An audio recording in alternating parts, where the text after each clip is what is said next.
Hi, hello, how you doing? Have you ever heard about the knowledge trap? Well, I don't know if you heard about it because, or if I just made up that word, but especially for people that kind of lean towards the imposter syndrome, um, it's a problem.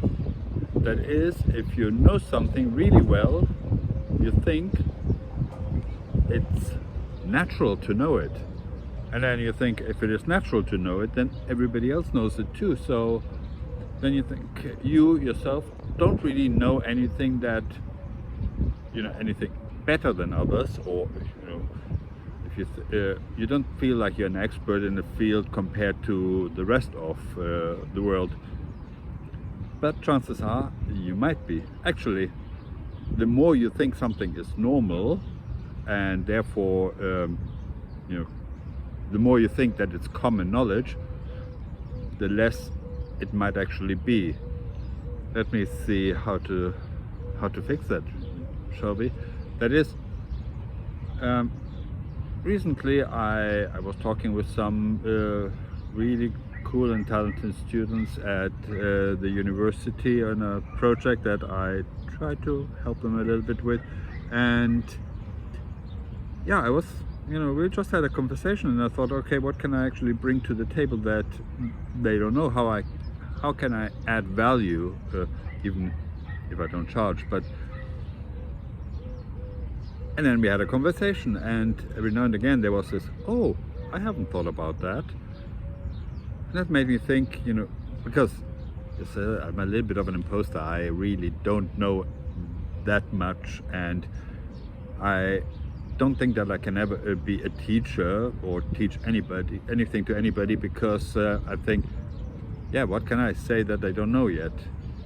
And then I figured that actually they do not know certain things, how to, if it is, I'm not a Rhino expert, I'm just using Rhino a lot when I do 3D, but there are things that I do naturally, like keeping certain geometries cleaner and leaner and easier to work with, that they haven't heard of. I thought, hey, that didn't occur to me. Or that you should do your first mood board with more abstract inspirations, rather than jumping straight to the design. You should, yeah, sometimes you just jump straight into the design process, but if you want to do it thoroughly, and if you start with a mood board, then your mood board should not actually be already half of the design work done. So a couple of things, and I realized actually, yeah, maybe I can teach something, or maybe if I'm not teaching, at least when I'm talking to people, yeah, I learn actually something as well. That's the funny thing. Don't tell anybody, especially when I charge, if I would charge for that I'm actually learning just as much sometimes as they do.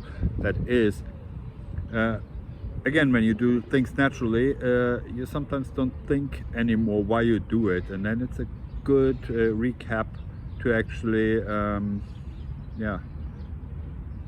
to explain it, and therefore you have to think through your own process, and therefore, yeah, you kind of, you learn something new about why you do the things, but also you might actually think, okay, hold on, I'm doing that because of that, and I might actually have to revisit that because, hey, I found something better to do.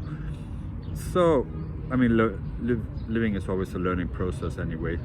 But what I'm saying is, yeah, I figured that actually, I can give something to other people, and well, actually, makes me feel quite good, because I mean, yeah, inspiration is one thing, but actually giving some sort of concrete advice, even if it is not hammering down in the form of advice, but more in the kind of conversation that then the other person might actually, hey, that's cool, I haven't thought of that. And then you both learn, you both benefit, and